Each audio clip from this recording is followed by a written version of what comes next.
who's the Senate candidate for the Fishing and Lifestyle Party. Good morning, Keith. Good morning, Dave. How are you? Yeah, good, mate. Big election coming up. You're hoping to get a few votes? Well, yeah, it's a big election, and this issue can be one of the biggest issues if people take it on board, because you know, and I know, and I'm sure most of your listeners are hearing now that this is a very, very serious situation, and one that's almost too ridiculous to contemplate.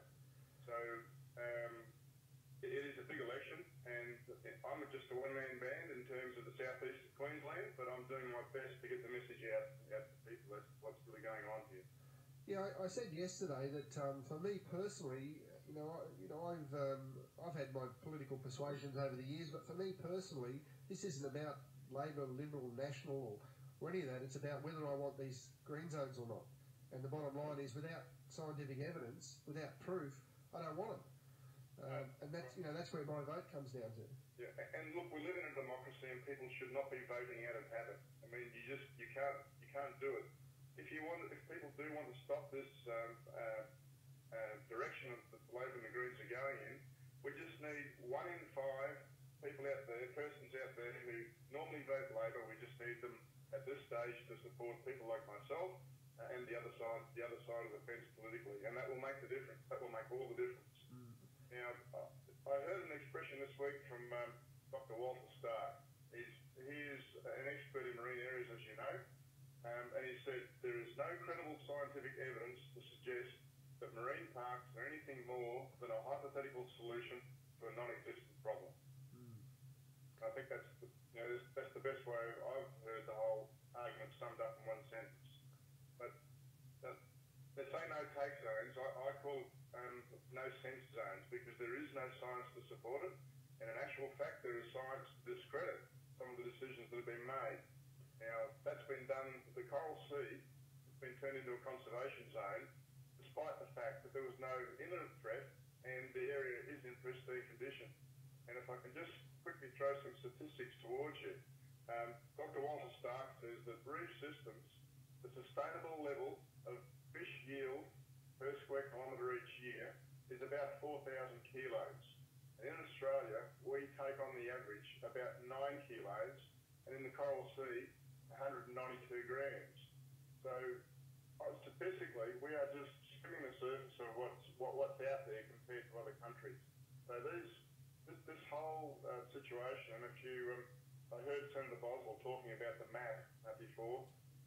If you have a look at the website fishinganдлifestyle.com, your listeners can have a look at that map right on the front, and it's just it's crazy. There's no science behind it. It shocks me just how much closure, how much areas that they plan to make into no fishing zones.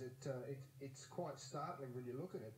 That it's not going to be a matter of going out and going fishing. It's going to be a matter of where can I go fishing?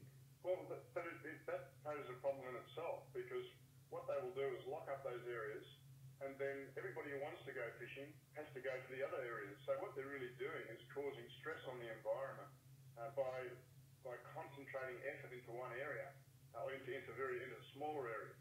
I mean, what's happening at the moment is fish stocks are increasing in areas. I've been talking to professional fishermen up and down the coast this week, and I'm asking them directly, is there a problem? And they're saying no, there is not. They quote me comparisons to other areas of the Pacific, where they're saying that, look, basically there's about 40 longline boats which are Australian that do the entire length of the Australian coast, and they professionally are just taking a small amount of fish from the ocean compared to other countries. So, and I asked them, is there really a problem with fish stocks? And they're saying not at all. I said, what's the problem? Well, the government's consultants have been coming out talking to us don't know. So really, that's the problem. The problem is, this is nothing about the real issue of looking after the environment. And in actual fact, as I just said, it's going to be worse for the environment in areas under this proposal. Yeah, fair enough. All right, Keith, just run through your website again, people who want to have a look at your policies and your comment. Yes, it's fishinganдлifestyle.com. So that's 3 words all together, and it's spelled A-N-D. So fishinganдлifestyle.com, and if you get it back to front, it will still work. Okay. There's a lot of reports on there that people can look at this information firsthand. There's also some links to some of the areas where the science has been discredited. So if people want to see the balanced argument, it's on the website. All right, Keith, appreciate your time. Okay, thanks very much. Cheers. Bye.